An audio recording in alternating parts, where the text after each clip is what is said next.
नमस्कार साहित्य प्रेमियों, स्वागत है आपका मेरे YouTube चैनल माइलस्टोन एक्सप्रेशन पर। मैं वैष्णवी लेकर के आई हूँ फिर मिलोगी के आगे का एपिसोड। तो आइए सुनते हैं फिर मिलोगी, जिसको सना रूम नंबर 204 तक वसुधा को बुलाने आई, मगर रीवा को पड़ता देख दरवाजे पर ठिठक कर खड़ी हो गई। वसुधा, डिनर के बाद रूम में आना।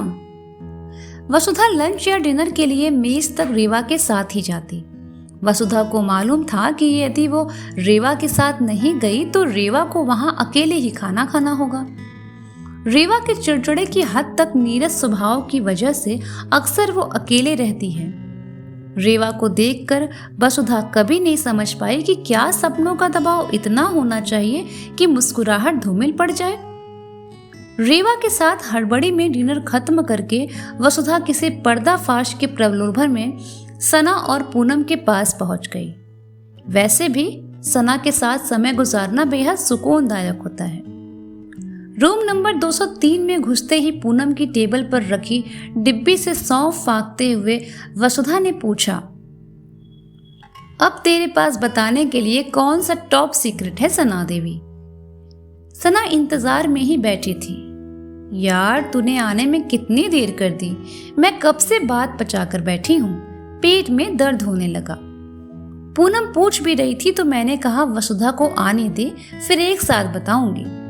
जब महफिल सजती है तो बताने का मजा दुगना हो जाता है। सुन, तुझे एक टॉप सीक्रेट बताती हूँ। रीना की कॉपी के लास्ट पन्ने में पहले उसने पान पत्ती वाला दिल बनाया, फिर उस पर एक सनसनाता तीर चुभा दिया, जैसे राम जी का तीर रावण की नाभि भेद रहा हो। तीर के अंतिम छोर पर पंख भी बने थे और उसके नीचे लिखा था S+R। R मतलब तो रीना खुद, और अब ये S का क्या मतलब है ये हमें पता लगाना है। रीना इतनी सीधी दिखती है, उसका अफेयर तो पक्का नहीं है। इसका वन साइडेड लव वाला मामला है, साइलेंट मूवी के जमाने का। रीना मन ही मन किसी को एस नाम वाले लड़के को लाइक करती है। तू क्या कहती है, एस मतलब कौन होगा? सुधीर, शैलेंद्र या शशांक? वसुधा सना की गप्पों के जाल में खुशी खुशी उछल आती। नहीं यार, ये तीनों लड़के नहीं हो सकते। सुधीर निरा झोलटू है, शैलेंद्र कितना बकवास करता है, ओवर स्मार्ट बनने की कोशिश। उसे रीना क्या कोई भी लड़की पसंद नहीं करेगी। तीसरा बच्चा शशांक, तो शशांक और रीना को देखकर मुझे ऐसा कभी नहीं लगा। अब रीना का कोई पड़ोसी या कॉलेज के बाहर का लड़का भी हो सकता है। उसने किसको याद करके एस लिखा, हम क्या जाने। सना ने बिस्तर पर पालथी मोड़ी। अरे सुन तो, मैंने उसकी कॉपी में एस के इस कोड वर्ड का सीक्रेट पता करने उसके लिखे S+R के नीचे शायरी लिखती है।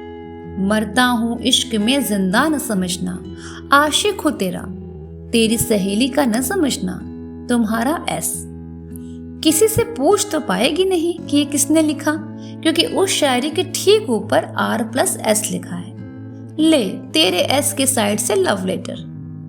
सना खिलखिलाते हुए वसुधा की गोद में लौट गई। यार देखना, उसको मेरी थकेली शायरी पढ़ने के बाद मजा आ जाएगा।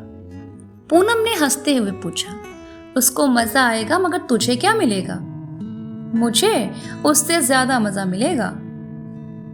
तू सबकी कुंडली उनकी कॉपियों के आखिरी पन्ने से पता करती है। चल तू बता कैसी हूं मैं? सना ने वसुधा के चेहरे पर नजर जमा दी।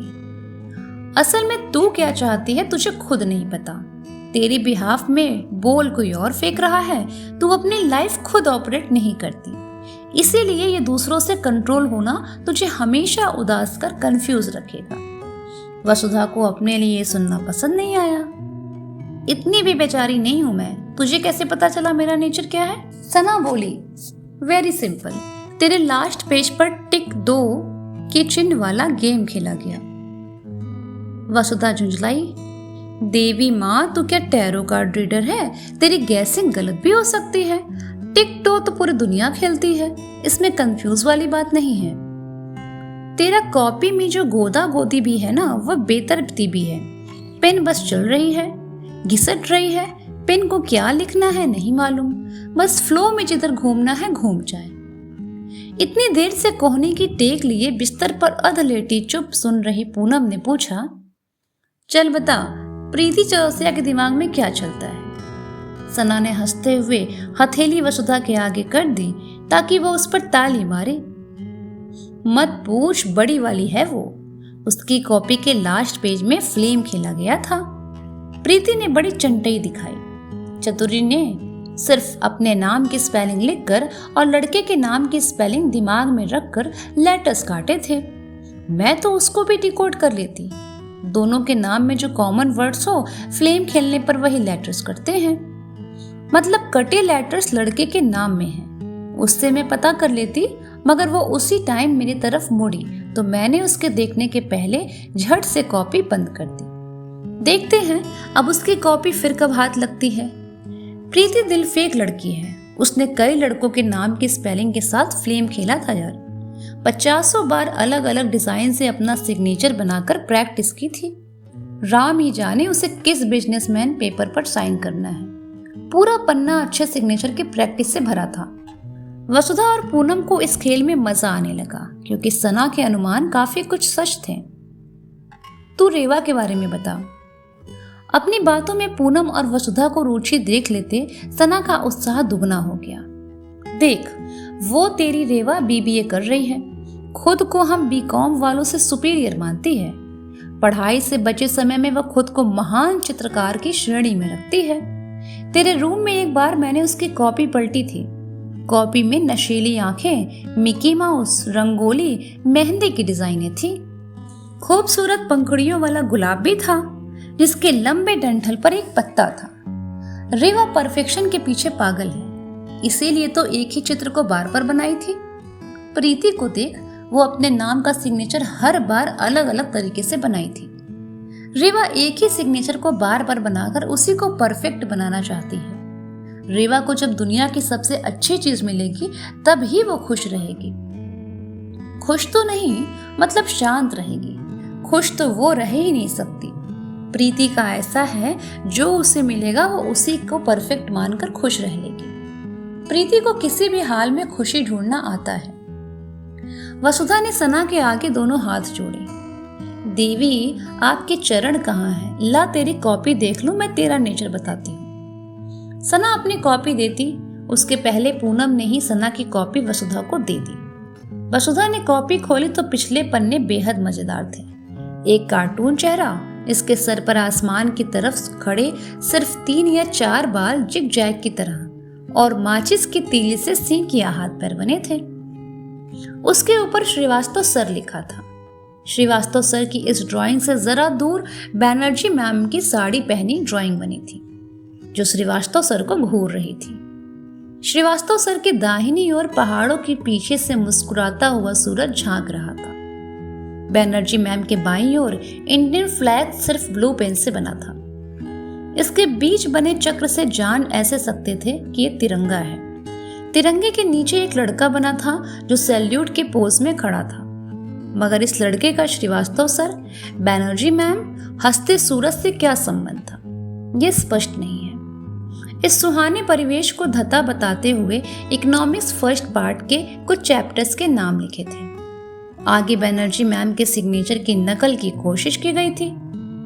अकाउंट सर के कॉपी चेकिंग के लंबे राइट टिक और इकोनॉमिक्स वाले सर के छोटे टिक बनाकर उनके कॉपी करेक्शन की नकल की गई थी। जाने क्यों इंग्लिश का 8 लिखकर फिर उसी 8 के ऊपर बार बार बिना पेन उठाए 108 रुद्राक्ष अटूट जप की तर्ज पर इतना गहराया गया था कि 8 की व्यू रचना से कागज की ऐसी तैसी हो गई थी। पेन की वर्किंग कंडीशन चेक करने कि ये ट्रायल की अनगिनत जिग जैग जैसे पन्ने से लहराता कोई भंवर गुजरा हो। पन्ने में साइड मार्जिन की खड़ी लाल लकीर पर ऊपर से नीचे पूरी लंबाई से नीली पेन से एक साफ मार्जिन लकीर को किसी पेड़ की तरह लपेटते ऊपर तक गया था। कॉपी के सबसे ऊपरी किनारे जहां रेड मार्जिन लकीर एक दूसरे को क्रॉस करते हुए चौकोर डेट कॉलम बनाती है, उस पर ढेरों आड़ी धारियां बना देख वसुधा ने पूछा, सना, तुझे क्या मिला कॉपी में ये बवाल काट कर? वसुधा को भ्रमित देखकर सना हंसी। ये सब करके मुझे मजा मिला। कुछ करने के बाद मन को अच्छा लगना सबसे इम्पोर्टेंट बात है। आगे चलकर हमारी जिंदगी भी ऐसी ढेरों चीजें होंगी जो हमें अच्छी नहीं लगेंगी। मुश्किल समय में भी हमको खुद के पेपर को अच्छा करने में लगे हैं और जरूर करना चाहिए। मुझे जब कभी बहुत डिप्रेस फील होता है तो मैं कॉपी के पीछे कुछ कुछ करते हुए अच्छा फील करने लगती हूँ। तू कॉपी से बता मेरा नेचर कैसा है? वसुधा ने दुलार कर कहा। तेरे लास्ट पेज ने बताया कि सना का नेचर अबूझा है, क्लूलेस है। सना देर तक अपनी ही कॉपी की कलाकृतियां देखती रही और फिर हंसने लगी। यार, मैंने ये क्यों बनाया था मुझे खुद याद नहीं। पता नहीं उस टाइम मेरे दिमाग में क्या चल रहा था। पूनम, सुन सुन प्लीज, एक बात बता रही हूँ। ओए होए, तुम दोनों एकदम से नहीं पलटना। तेरे पीछे बाहर रेवा हम दोनों को घूरते हुए जा रही है। मानना पड़ेगा वसुधा, उसे तेरी बहुत चिंता रहती है। तो हमारे रूम में आती, उसे पसंद नहीं आता। चल जाए यहाँ से। वसुधा दरवाजे के बाहर देखती हुई खड़ी हो गई। अरे, उसे मेरी चिंता विंता नहीं है। असल में उसको किसी के साथ मिक्स होना ही नहीं है। जब उसकी पढ़ाई कंप्लीट हो जाती है तो घूम घूम कर अपने फ्री टाइम में लड़कियों के रूम में जाती है। जब वो दूसरों को सिर्फ अपने एंटरटेनमेंट के लिए यूज करना चाहती है तो लोग भी इससे अच्छा इमोशनल रिश्ता नहीं रख पाते। इसको इतना भी समझ आता कि बीच बीच में जब ये घर जाती है तो हॉस्टल या क्लास में कोई इसको मिस नहीं करता। बाकी के लोग भी इसके साथ सिर्फ टाइम पास करते हैं। लोगों का व्यवहार इसके साथ ठंडा क्यों है ये नहीं समझती। रिश्तों को प्यार और समय देना बेसिक चीज है। अब रेवा को ये बात किसी कॉलेज या स्कूल में नहीं सिखाई जा सकती। मैंने कोशिश भी की थी उसे समझाने की कि तू हॉस्टल में है, एक भी लड़की तेरे को मिस नहीं करती। सना, उसके घर पर इतने नौकर हैं कि कभी इसने किसी के लिए थाली में तो रोटी निकालकर सर्व नहीं किया। हमारे यहाँ मैं हर रात दादी का बिस्तर लगाती हूँ। सिराने पर पानी रखना, सबको खाना सर्व करना, बाबा को दौड़कर टॉवेल देना, खाना बनाने जैसे काम करती हूँ। इसने किसी की केयर नहीं की है तो गिविंग नेचर नहीं है। आगे भी लाइफ में अकेले तो पड़ेगी ही। तेरी मेरी पूनम की बॉन्डिंग रियल है, ये उसको समझ आता है तो हम तीनों को साथ देखकर फ्रस्ट्रेट हो जाती है। हमारी गप्पों की आवाज से इरिटेट हो रही है और दरवाजे के बाहर टहल रही है। अभी भीतर भी बुलाऊंगी तो मना कर देगी। पढ़ना है बोलकर उसको तसल्ली है कि हम कम से कम पढ़ाई में उससे पीछे हैं। चल मैं जा रही हूँ, नहीं तो मुझे अपने ही कमरे में घुसने से डर लगेगा। वसुधा हंसते हुए कमरे से बाहर निकल गई। वसुधा, सुनना, अपना अगला पीरियड फ्री है। श्रीवास्तव सर आज छुट्टी पर हैं। अपने handsome hero Mukul sir final year को पढ़ा रहे हैं। चलना, ऊपर वाले फ्लोर में वो क्लास ले रहे हैं। एक नज़र उनकी क्लास के बाहर से गुजरते हैं। मैंने बीकॉम से आगे पढ़ने का सोचा ही नहीं था, मगर अब मुकुल सर की वजह से एमकॉम करने की सोच रही हूँ। वो एमकॉम के दोनों साल पढ़ाएंगे। क्या गजब दिखते हैं। ऋतिक रोशन फेल है यार। मैं एमकॉम में फेल हो जाऊंगी ताकि 3 साल सर को देख सकूं। पूनम ने टोका। स्कूल में जैन सर के कारण तो 12th में फेल होना चाहती थी। तब बोलती थी कि तेरा नाम सना जैन है। सना ने हंसते हुए बनावटी गुस्सा दिखाया। फालतू बकवास न कर, वो मेरा बचपना था। वसुधा, तो इस पूनम की बातों में ना आए। चल बाहर मुकुल सर को देख कर आते हैं। सुन ना, मैं अकेली नहीं, पूरे कॉलेज की लड़कियां उन पर जान देती हैं। जंगल सफारी में लोग जैसे जीप के पीछे घूमते हुए टाइगर साइटिंग के लिए घंटों भटकते हैं ना, लड़कियां सर को एक नजर देखकर corridor, classroom, staff room, parking, library में भटकती हैं, सिर्फ एक झलक के लिए। तुझे मालूम है, जब बाजू से निकलते हैं तो हवा 10 मिनट तक महकती है। लड़कियां किसी भी बहाने सर से बात करती हैं। सर एक्स्ट्रा क्लास ले लीजिए, सर बीडी अग्रवाल की बुक में तो ये चैप्टर नहीं दिया है, मुगल सर आपके पास कोई बुक है क्या। लड़के उनको देखने के बाद गे होने को तैयार हो जाए यार। भगवान का लाख लाख शुक्र है कि सर घर पर ट्यूशन नहीं पढ़ाते, नहीं तो कॉलेज से ज्यादा एडमिशन उनके घर पर होते। पूनम ने सना के कंधे पर हाथ रखा। एक दुख की बात सुन, मुझे अभी 5 मिनट पहले प्रणव से मालूम हुआ सर मैरिड है। इतना भारी झटका लगा कि मेरी सना पर तो दुख का पहाड़ टूट पड़ेगा। कैसे बर्दाश्त कर पाएगी वो। सना आश्चर्य से आंखें फाड़ कृत्रिम उर्वासी हो गई। नहीं नहीं नहीं, पूनम कह दे कि यह झूठ है। वो मैरिड नहीं हो सकते।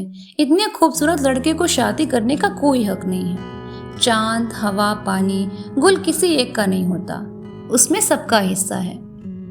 पूनम किसी तरह अपनी हंसी पर नियंत्रण रखती सना की नौटंकियों में साथ देने लगी। सना, संभाल अपने आप को, होनी को कौन डाल सकता है। तुझे इस सच्चाई को स्वीकार करना होगा। मुकुल सर मैरिड हैं। अभी तो तुझे ये पहाड़ सा जीवन उनके बिना ही काटना है। सना दीवार पर हाथ मार मार कर अपनी अदृश्य चूड़ियां तोड़ने लगी। नहीं नहीं मुकुल सर, नहीं, आप अपनी सना के साथ ऐसा कैसे कर सकते हैं? आप शादीशुदा होने का गुनाह कैसे कर सकते हैं?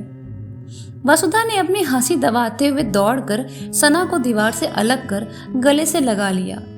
नहीं मेरी बच्ची, नहीं, नहीं रोते, नहीं, अभी तो तुम्हारे इस फूल से दिल को 4 मुक्के और झेलने हैं। सना ने सर ऊपर करके नाटकीयता से पूछा। अब और बचा ही क्या है सुनने कहने को। वसुधा धीरे धीरे सना का सर सहलाती रही। तो दिल थोड़ा कड़ा कर और सुन मेरी बच्ची, मुकुल सर शादीशुदा हैं, मगर उनकी शादी अरेंज नहीं, लव है। सना ने दोनों कानों पर हाथ रख लिया।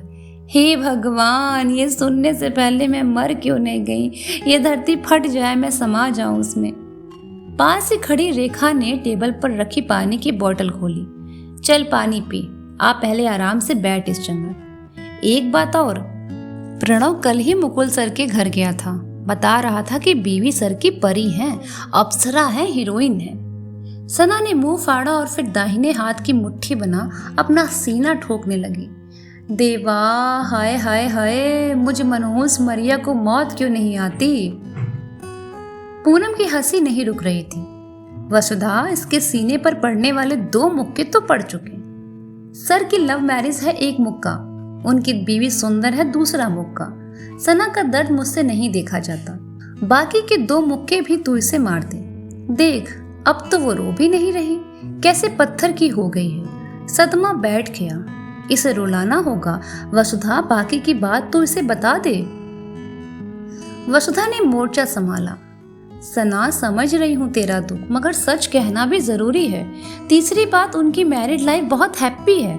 वो हर शाम बीवी के साथ आइसक्रीम खाने, मूवी या रेस्टोरेंट जाते हैं। सना हथेलियों में चेहरा छिपाए हुलस रही थी। अपने इस तमाशे में वसुधा और पूनम की चढ़ बढ़कर भागीदारी से उसे बहुत मजा आ रहा था। फिर अचानक चेहरे से हाथ हटाया और खिड़की की तरफ भागी। वसुधा और पूनम उसे देखने लगे। सना खिड़की के पास पहुंचकर पलटी। अरे कुत्तों, मुझे पकड़ोगे या कूद जाऊं? बचाने नहीं आ रहे? सालों, तुम लोग चाहते ही हो कि मैं मर जाऊं और मुकुल सर के लिए तुम लोगों का कंपटीशन कम हो जाए। पूनम सना को खिड़की से वापस सीट पर ले आई।